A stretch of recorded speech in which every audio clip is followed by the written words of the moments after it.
This is the Incongruous Channel, and I'm Dr. Andy Yates. And today I'm going to bring you something on herbs, right? Herbs. Because that was a show I did on Beetroot Radio on Saturday, beetrootradio.co.uk. And that big show, 90, 100 minutes, whatever, has been compressed, put on my podcast as a podcast on my website, www.drandyyates.com. So you get that, right? So let's talk about herbs. Now, herbs have been interesting in history, especially British history, because there came a time, I think, in history, this is my theory, that we had more time to sit and think. We weren't working exactly 7/24. We worked very hard, of course, back 6, 7, 800 years ago. But we had a little bit more time to think about, I live by a river, I catch a fish, I catch the same fish pretty much every day. How can I make this meal of this fish a little bit different today as it was yesterday? And I can put bits of plant on it and stuff like this. So mainly herbs were used for their aromatic, fragrant processes, as well as their ideas of changing taste and so on and so forth. And of course, we know at the botanical level that there may have been other benefits like antioxidants and stuff like that. So that kind of thing was how it came into cooking, because that's the difference really between herbs and spices. Is in the culinary sense, a herb is the leafy green bit, the flowers, that sort of stuff, whereas the spice is more like the bark, the roots, the seeds, ground down perhaps. Classic example, black pepper, and used in the food. But herbs themselves, of course, in a more medicinal or spiritual type use of the plant, were more about using anything. So anything could be considered a herb when it's considered to be a medicine or whatever. So that's the point. Now, back in the day, probably 600, 700, 800 years ago, we can see evidence in history of herbs being used for their aromatic processes, because we didn't understand that they might have had other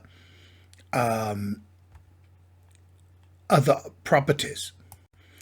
Okay, just took a quick pause in the recording. I don't know whether it'll come out or what, but I wanted to go and get something which is a prop for what we're doing here a little bit. But anyway, through time, herbalists and so on realized that they also had other properties. The problem is that probably because in the Bible it said that when the fallen angels, the Nephilim, the sons of God, whatever they were, came down to earth, they taught the people, the humans, the use of herbs. Well, that then, churchified, religious-fied type of thing, becomes a work of the devil. And which is ridiculous, of course, but it becomes a work of the devil, and therefore, back in these 14th, 15th, 16th centuries, if you were making up potions that might be for the good of other people and stuff like this, using herbs, you might be classified as a witch. And although history tells us there wasn't quite as many witches killed, not millions, more like 500 or so, still, it's not good to die, is it? And the main killing of religious people around that time was for heresy, which was hanging. And but they make a sorry, if you were convicted of heresy, you might be burnt. But the main killing was done by hanging. Okay, so that's the point. So in the 16th, 17th century, there was much more of an enlightened idea of it. Some people wrote books about herbal practices like this. They became more generally available. There was a guy called Culpeper who wrote a big book which became the sort of manual for the rest of for Britain on herbs, how to use them, how to prepare them. He kind of connected it to the stars, astrology, time of day, that sort of thing, which may or may not be relevant. But the point is, herbs were being used, even though we didn't quite understand how they worked. I mean, for example, someone, I've got his name here somewhere, got it in my notes, but I'm not going to look it up, discovered that the foxglove plant contained a stuff called digitalis, And digitalis was very good for somebody with a weak heart because it strengthened the beat, the push of blood from the heart. And so if someone had a weak heart, it was good for them. Just growing in the garden, a foxglove, pretty plant. So you get the idea as it came forward. But of course, science then started to refine, discover, and wanted to prove, using repeatable experiments and that sort of thing, that this stuff worked.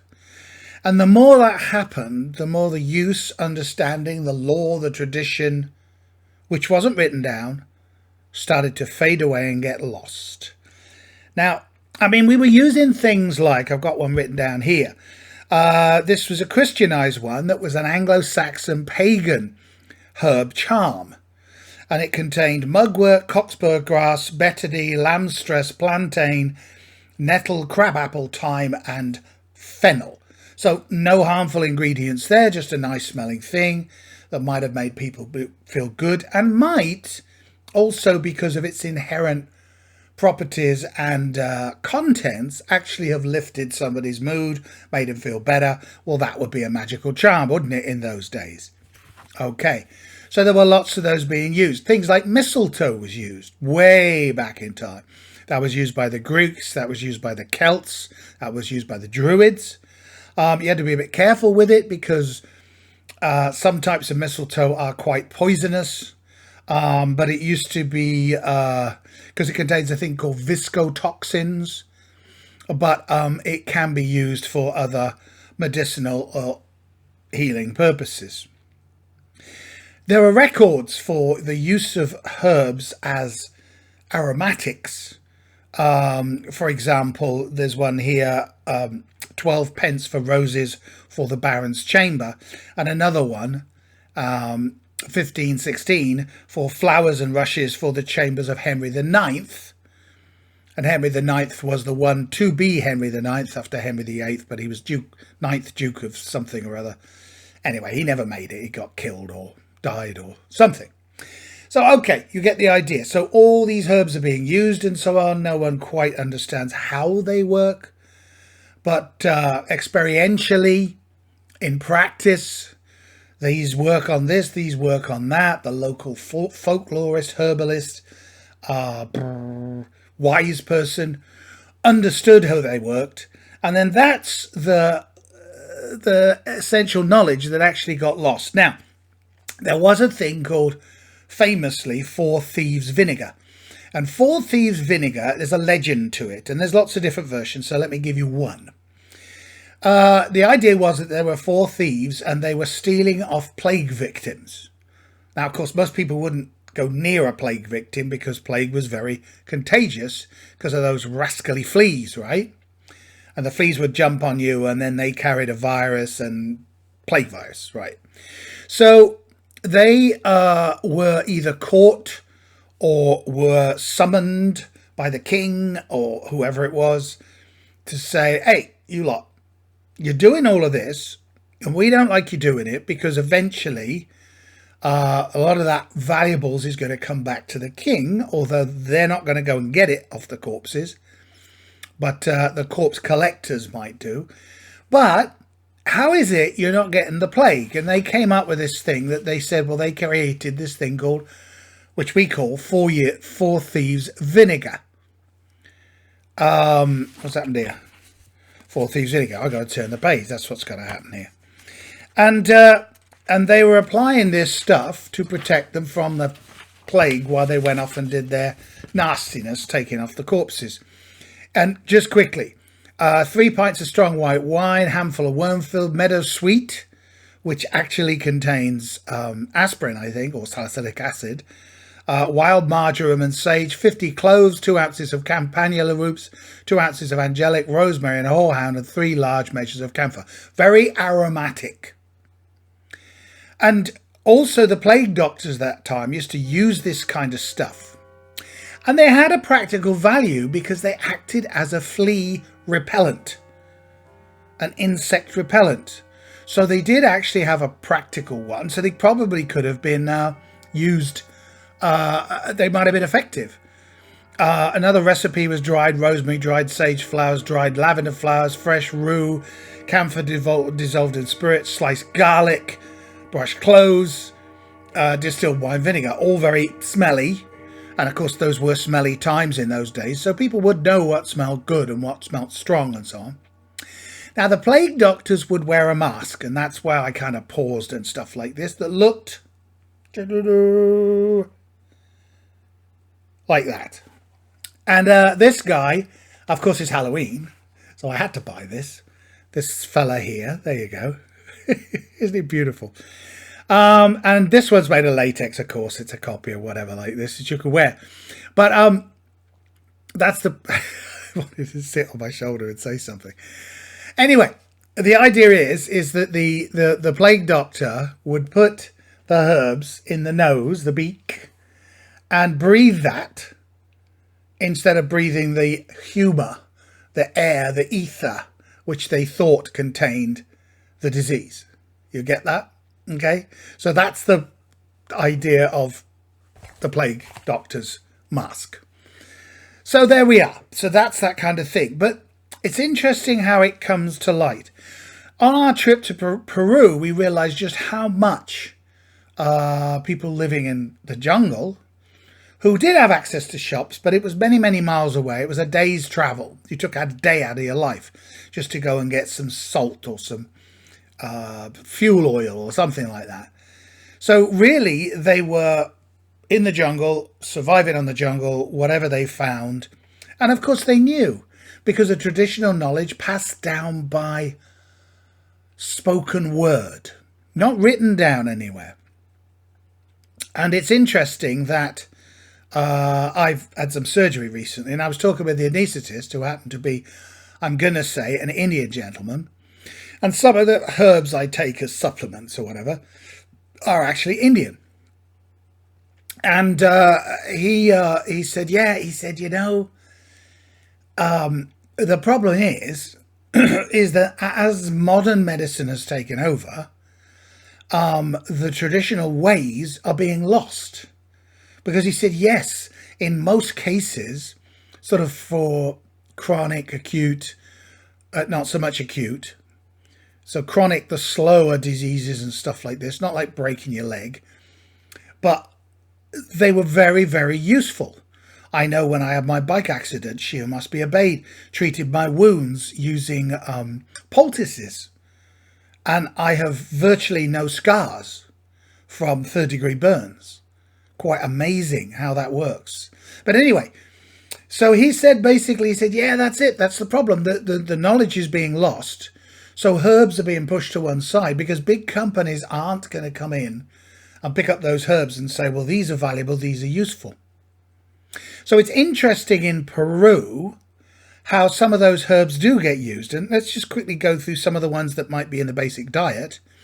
Things like quinoa is one of the things they will take for a cleansing kind of basic food, quinoa, which is very nutritional. Cacao, chocolate, yeah, absolutely.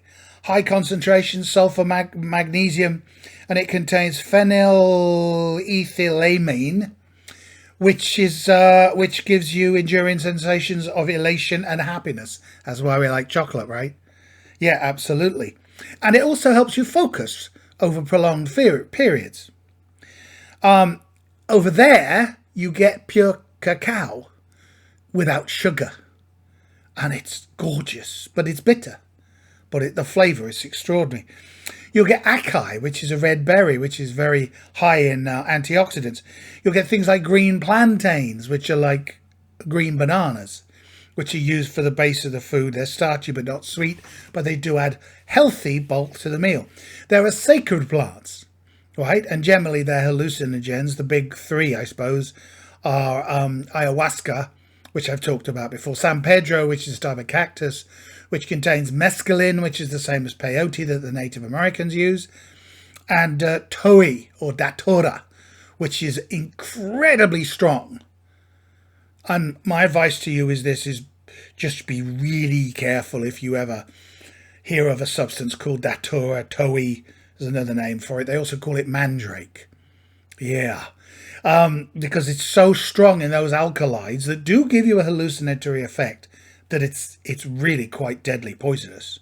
So you really have to, if you're gonna, no, don't experiment, just don't. All right, I'll leave it there.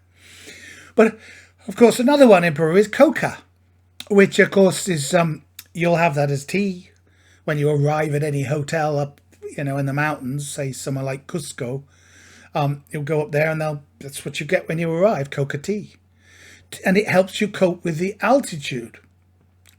But of course, then when you process it and synthesize it and make it into that white powder, that's a different stuff altogether. Nasty stuff on the street.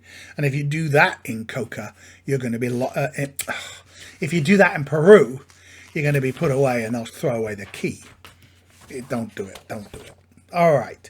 So there's also things like aloe vera, of course, which we all know. We got some growing in the kitchen. Lovely gooey, glutinous sap inside like this. Very good for the skin. And you'll see it in all kinds of shampoos, conditioners, shower gels, stuff like that on the shelf. And another one is interesting, which is called the graviola tree. Yeah, graviola tree. And much Western study has done on this because it has anti-tumor and anti-cancer potential. What? Because they've always said the cure to cancer's in the Amazonian jungle. Maybe that's it. So that's the kind of thing. And in 2004, the National Center for Complementary and Alternative Medicine started to fund clinical trials into the effectiveness of herbal medicine. So kind of bringing it back. I've always had this kind of fantasy almost about the idea that you could go into the doctor and the doctor would say, well, you've got an itis infection or whatever, so you can take this little bottle of pills or this little pack of herbs made as a tea. Wouldn't that be lovely? And you could choose between a drug that's synthesized, makes profit for big pharma and all that stuff, or a stuff that's grown in the fields and makes profit for farmers. Which would you choose? But it's got to be regulated and stuff like that, and that costs money. And of course, it's cheaper just to run a big old chemical plant and churn this stuff out on a production line.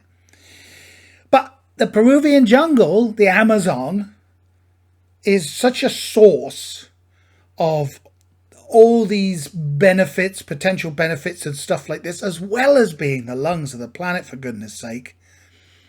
I mean, it holds CO2.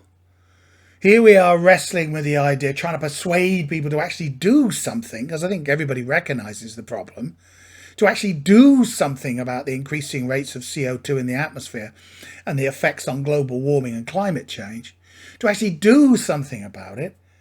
And meanwhile, right now, in November the 1st, 2019, the Amazon forests are on fire. And at least we're seeing some of the big countries trying to send some money, trying to send some help, give all of this, not just letting Brazil bear the brunt of it, trying to help them and to deal with this, because there was always a problem of deforestation by logging companies, but by the people that are actually there who want to clear it for various reasons, for farming perhaps, or to build cities.